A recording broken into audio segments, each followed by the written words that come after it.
What are the effects of HIV on the body? When a person first contracts HIV, the virus will affect their body in several stages. If left untreated, HIV is likely to lead to AIDS. Due to medical advances over the last 30 years, the development of HIV can be significantly reduced or stalled. With lifelong medication, a person with HIV is usually able to lead a healthy life, and, in many cases, will never develop AIDS itself. Early effects. The first signs of HIV usually appear after 2 to 6 weeks in the form of flu-like symptoms. This condition is known as seroconversion illness. Seroconversion is the stage when a person's body is producing antibodies to HIV, which means that their immune system is fighting the infection. Flu-like symptoms that accompany seroconversion include fever, skin rash, sore throat, swollen glands, joint or muscle pain. These symptoms usually last for 1 to 2 weeks. Once the seroconversion period is over, a person may not experience any HIV symptoms for several years. Although people tend to feel well at this stage, it is important to remember that HIV is still active. As it continues to reproduce and infect new cells, HIV also damages a person's immune system, which means it is unable to protect the body from illness. Effects on the immune system. HIV infects a cell by first attaching itself to, and merging with, the host T cells. T cells, also known as CD4 cells, are a type of white blood cell that form a crucial part of the immune system. Once inside the host cells, HIV multiplies. The virus damages or destroys the cells before moving on to infect more cells. A CD4 count is an indication of the health of a person's immune system.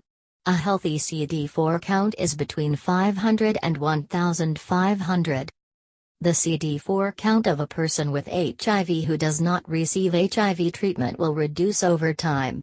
Once the CD4 levels fall below 200, a person's immune system will probably be damaged and the person will likely experience definitive signs and symptoms of illness. People who have HIV and are not receiving treatment put themselves at greater risk of developing symptoms, a condition known as symptomatic HIV. They are also more likely to pass on the virus to another person.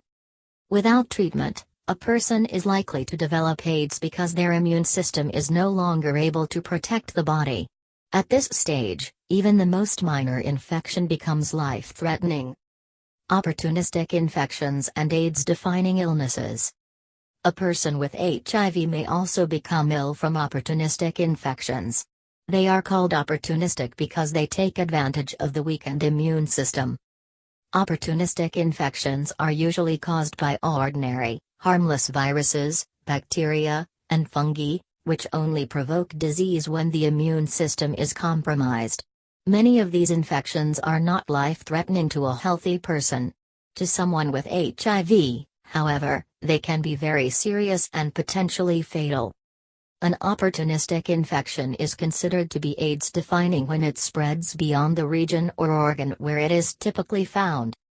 Some of the more common opportunistic infections are pneumonia, tuberculosis, certain cancers, such as Kaposi's sarcoma, thrush, cytomegalovirus, toxoplasmosis, cryptococcal meningitis, co-infections.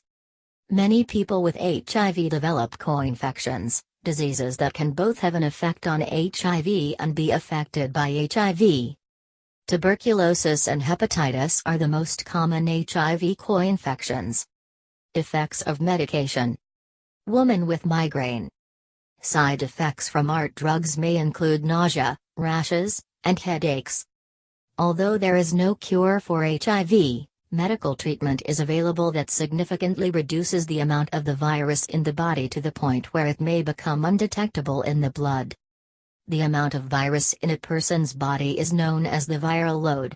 An undetectable viral load means that the person with HIV is not infectious and that the virus is not able to damage their immune system. HIV treatment is known as antiretroviral therapy, ART. It is recommended that everyone who is diagnosed with HIV begins treatment straight away, no matter what their CD4 count may be. Treatment for HIV is also referred to as combination therapy, as people will usually take a combination of 3 different drugs at the same time. Combination therapy is used because HIV can adapt quickly and become resistant to a single type of ART. A fixed-dose combination is when ART drugs have been combined into a single pill, which means that a person can take just 1 or 2 pills a day. It is very important that people take the drugs in the right way at the right time each day. People with HIV may experience side effects from their ART drugs.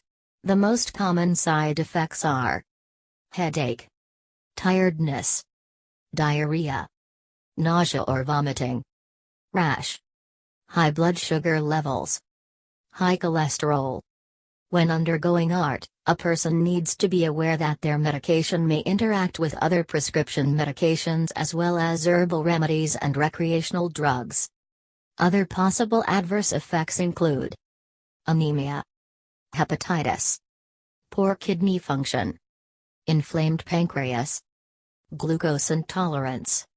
A person taking ART drugs may find they experience metabolic effects, such as fat redistribution, hyperlipidemia, and insulin resistance.